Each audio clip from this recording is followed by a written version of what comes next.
For the last 15 years, I've been on a quest to discover the DNA of the most successful digital leaders in the world. What makes them tick, what's in their minds and in their hearts. We are sharing deep insights from our world-class CIOs so that you get inspired, can learn and reach your full potential as a digital leader. If you are an ambitious technology executive, then I invite you to join CIONET. Join our community so that you too can realize your ambition.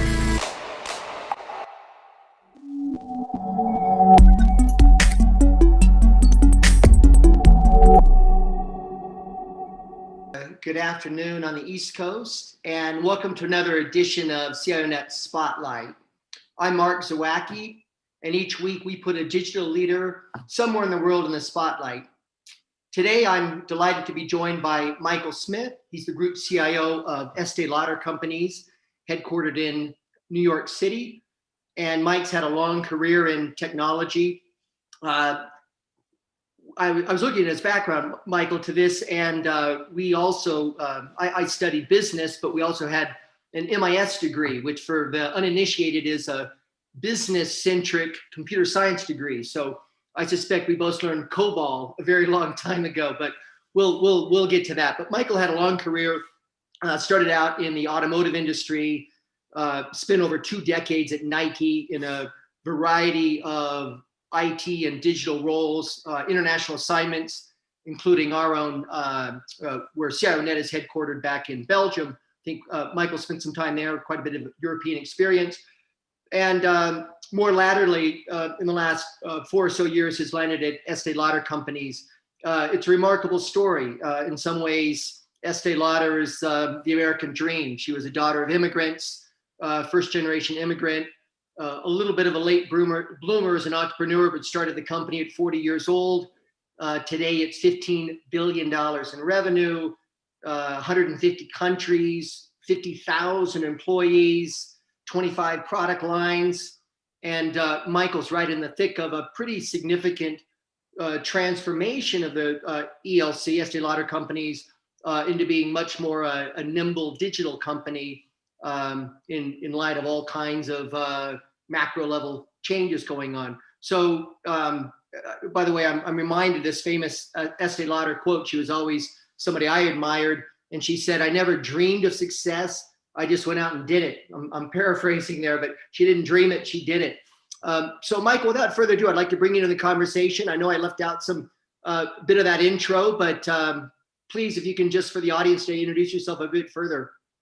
All right, Mark, thank you for having me. As you said, I've been with the Estée Lauder Companies getting close to 4 years now, and just an amazing company. As you mentioned, we're transforming. You know, really, I think that the successful companies are in a constant state of transformation. I've seen that everywhere that I've been, that, you know, you have to be fit for purpose. You have to be ready to respond to the consumer. And, you know, if you don't build that transformation muscle, you're never going to be sustainable success. Michael, we'll jump into Estée Lauder in a moment here, but I also want you to provide some background and elaborate on your nonprofit work. I know you're involved in 2 different very significant initiatives. The first is Pact, and the second revolves around a breast cancer initiative. Can you elaborate on both of those? I can. You know, I really have a couple of passions that I feel like are important to use my platform for. And, you know, I'll start with the first one is Tech Day of Pink. You know, one cause that is particularly important to the company, to Estée Lauder Companies, is creating a breast cancer-free world. It's a vision that Mrs. Evelyn H. Lauder set in motion over 25 years ago, when she co-created the now iconic pink ribbon. I actually have one here. I haven't put it on yet. And she started the breast cancer campaign in 1992. You know, that campaign has raised over $90 million to support global research, education, medical services. It's funded over 290 medical research grants through the Breast Cancer Research Foundation alone. And so when I joined ELC, I actually had about the time I joined, had just recently lost someone very close to me that was to breast cancer. So the cause spoke deeply to me. And I saw what the company was doing. I saw what regional presidents could do and brand presidents could do. And I was inspired to do my part to make an impact on this cause. And I founded the Tech Day of Pink. And the first year we were really internally focused. And then the second year we launched outside, where I started to rally other technology leaders and companies and CIOs to donate and to participate. And the Tech Day of Pink is really all about rallying that global tech community to raise awareness of breast cancer and funds to support the Breast Cancer Research Foundation. It takes place every year on the second Thursday in October. October is Breast Cancer Awareness Month. That means that Tech Day of Pink this year will be on October 14th. And we raise funds by contributing money to the per social media post. We ask that people take a picture of themselves wearing pink, that they share why this fight against breast cancer is important to them, and they add the hashtag TechInPink 2021. And a number of CIOs, CTOs, chief digital officers have pledged to donate. And so I invite any of you that are watching this to participate. You can activate your teams. Holding pink parties with your teams to raise money, asking everyone to wear pink. If you're virtual, get on a Zoom call together. It's just a great team building option that also builds awareness and raises money. As a CIO or CTO, you can pledge to donate yourself. So per social media post. And then I guess the last thing is just post yourself and encourage your teams to post on channels like Facebook, Twitter, LinkedIn, Instagram, WeChat on the 14th with that hashtag TechInPink 2021. So that's wonderful. We'll certainly spread the news amongst our CIONET community globally. We all know somebody that suffered. My sister's one of my sisters, a 7-year survivor of triple negative breast cancer. So it hits very close to home, who happens to be in tech. So I'll be reaching out to her later today and reminding her, and I'll connect you, Michael. That's wonderful. Switch gears a little bit and also talk to us about Pact, because that's a big initiative in North America, which more digital leaders should be aware of and involved in.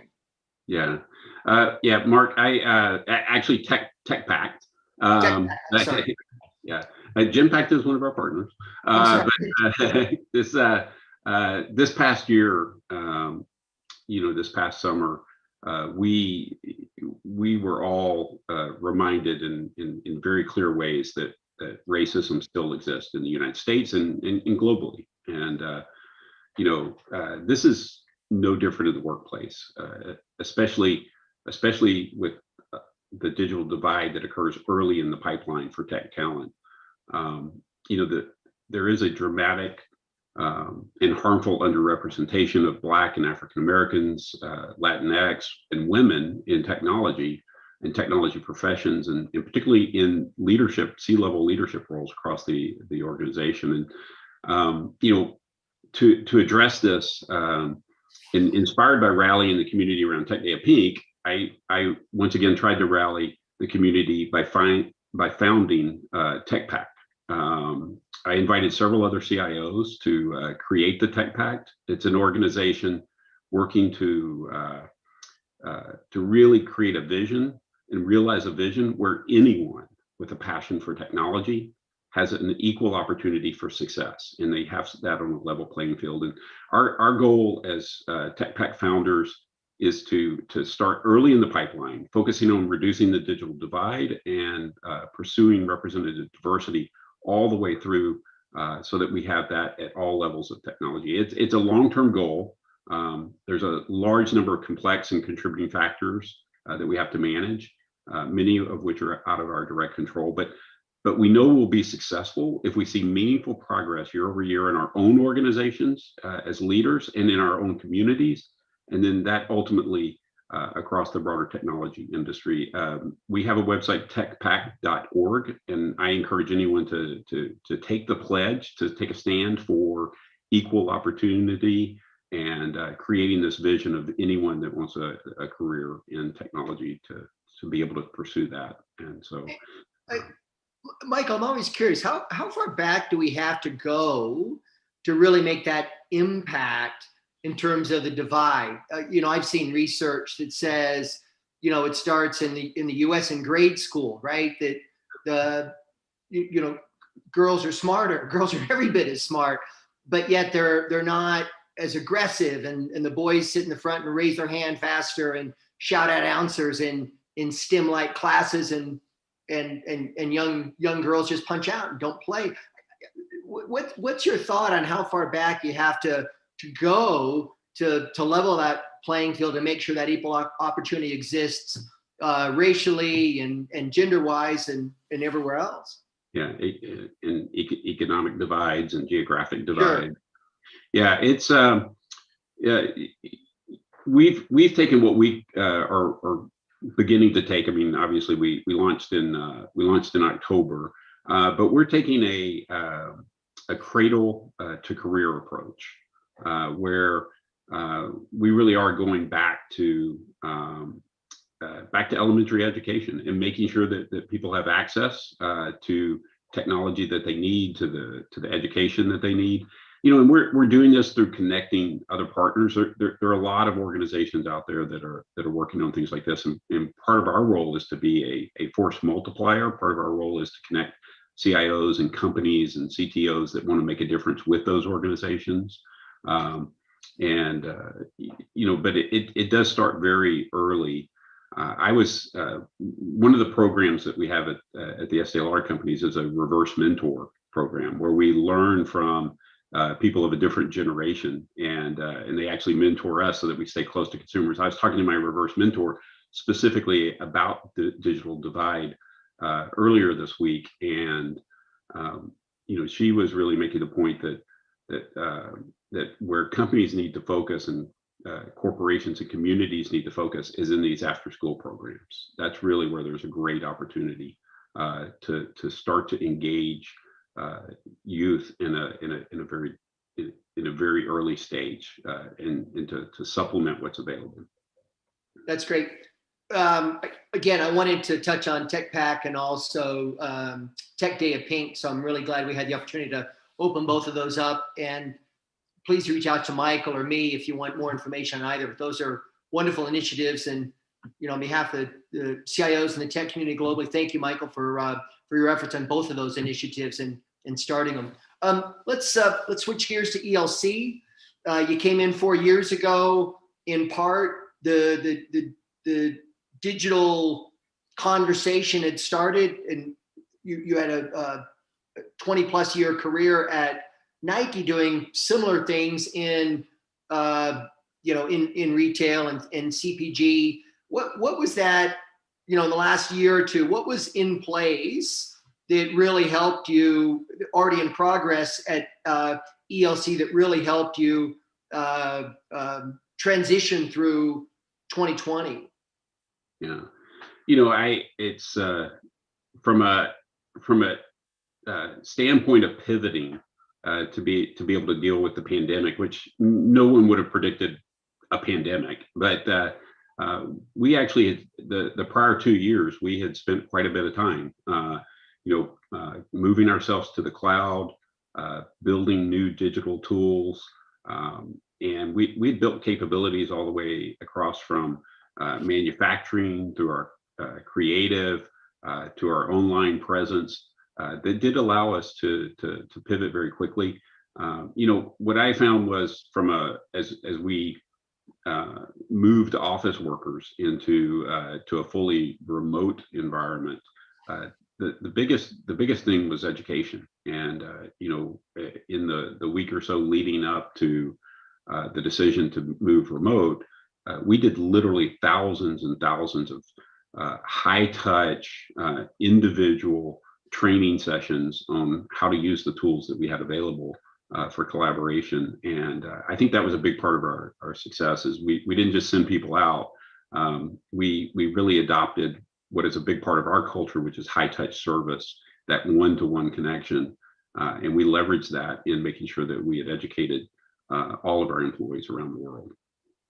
It's you're a big proponent of customer experience and customer design. You spent a lot of time in your career in that wheelhouse. That's one of your core competencies.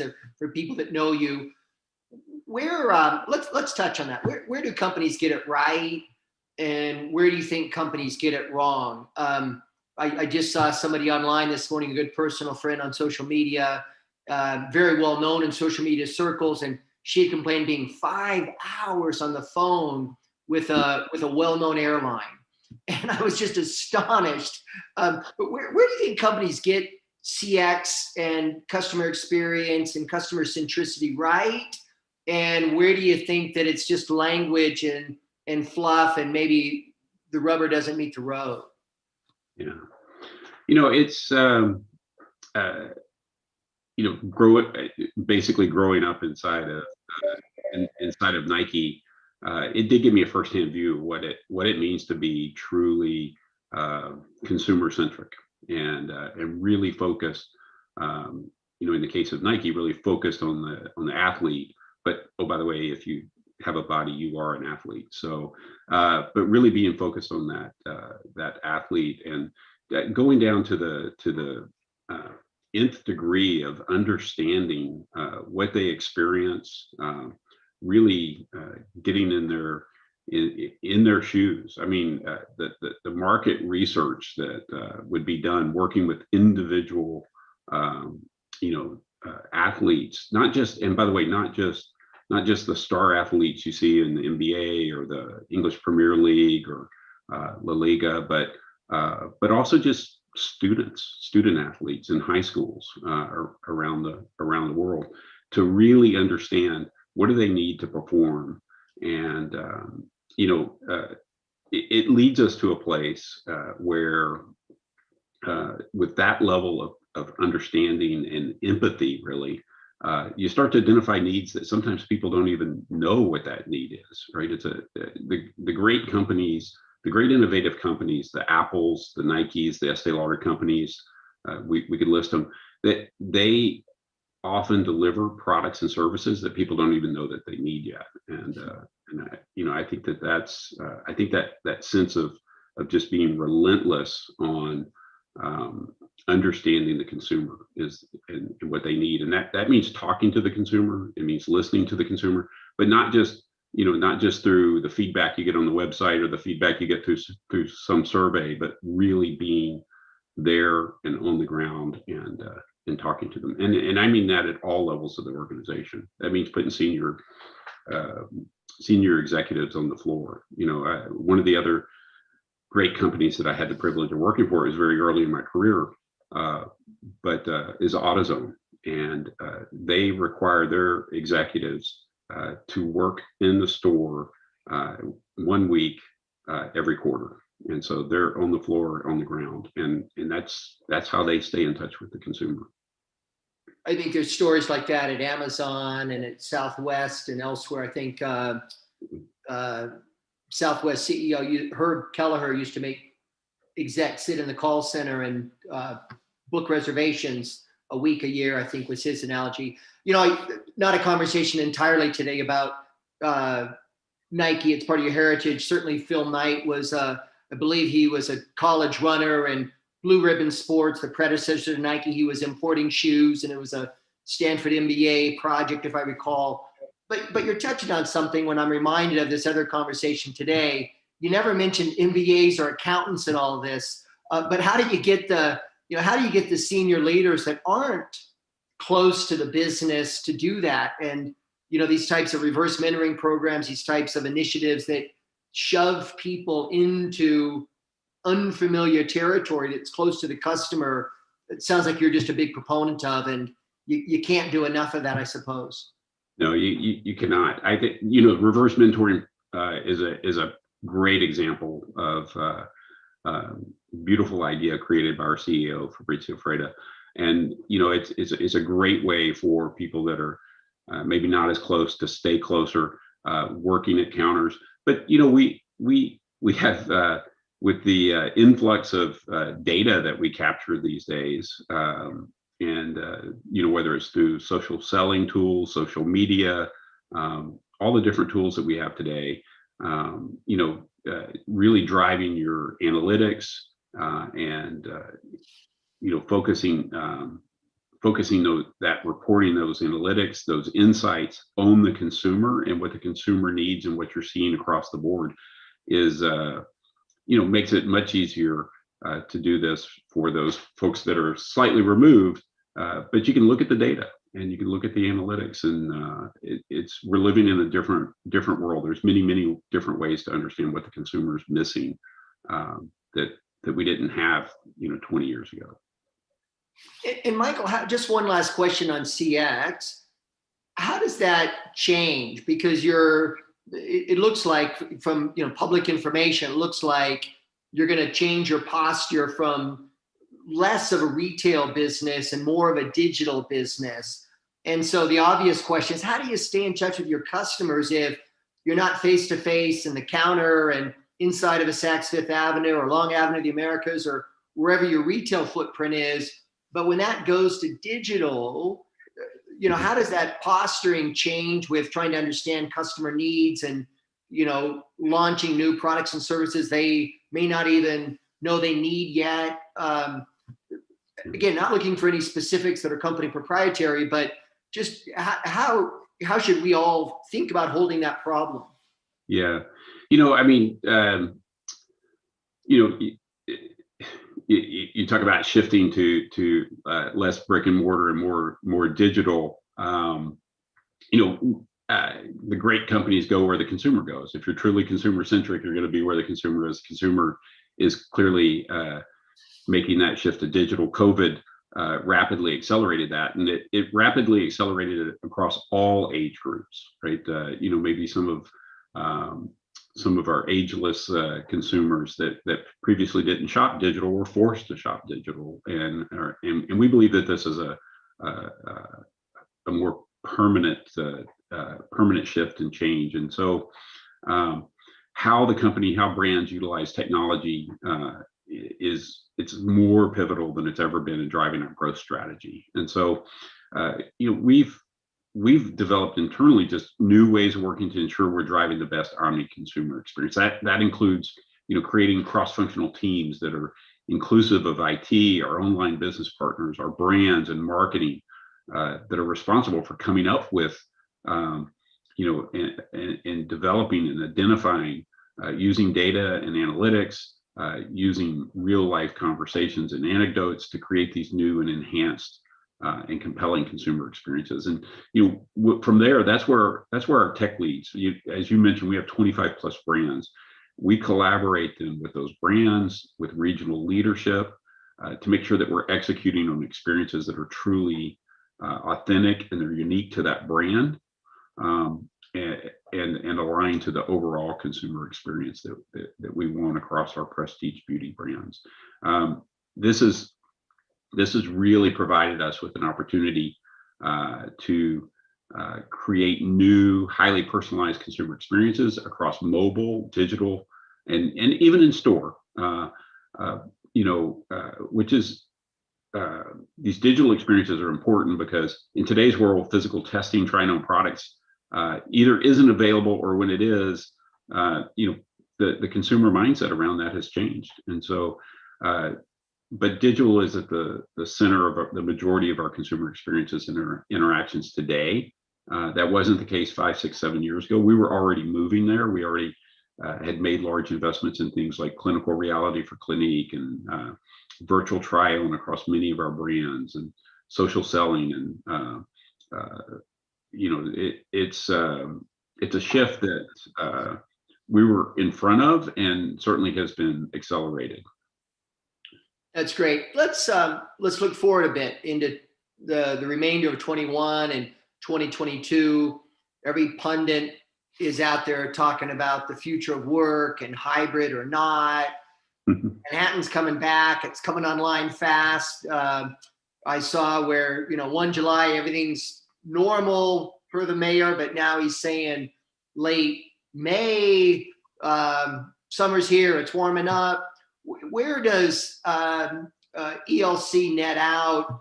Is it just flexible per employee? Do you look forward to a safe but collaborative environment where people can find that face time and do the stuff that's easier to do face to face and harder to do on Zoom? Or what's the frame that you and your leadership team are thinking about? Yeah, I first of all, let me say, I think that not just ELC, but all companies will start out with some things, and it will evolve. We're all going to learn and adjust. What is most effective in getting the job done, what maintains and attracts and maintains the best talent. So it will evolve. We're looking at it. We're looking at this as an opportunity to provide greater flexibility, but obviously we need to be role based. I mean, we're a fully vertically integrated company with R&D labs and manufacturing and distribution centers and packaging facilities and retail stores and as well as offices. And so what each role looks a little bit different. I do believe that the majority of our office workers, and particularly in technology, will be mostly this hybrid role, where, to your point, we'll come in and be together when we need to be together and when it's important to get the work done and it's the best way to get the work done, but provide tremendous amounts of flexibility for our employees. We believe we're a little bit ahead of the curve in terms of safe collaborative spaces. We had created a digital technology center in Long Island City a couple of years ago to really bring our technology team together, and we believe that facility has a fantastic layout and structure, and it was already set for what was a hybrid workforce where we were offering lots of flexibility for people to work remote. And we just recently announced that we are hiring in Bucharest in Romania, where we'll create our second digital technology center. And so this idea of tremendous amount of flexibility for our employees, but also have the opportunity to come together when it's important to develop new solutions and continue to build on our culture. And I mentioned that just in the last week, there's been 2 high-profile CEOs in Manhattan, JP Morgan Chase and Goldman Sachs. Both their CEOs have said, can't wait to get back to the office and get people plugged in, and it's our culture. And so I think we've kind of been in this fog in the last year on what the right mix is. And I think slowly we're starting to see a few more CEOs being a little bolder about what that may look like. So interesting to hear everyone's perspective on the topic. And just 2 last questions. 30 minutes goes very quick, Michael. One, you mentioned AI earlier, but what are the 3 or 4 big technologies you may be looking at?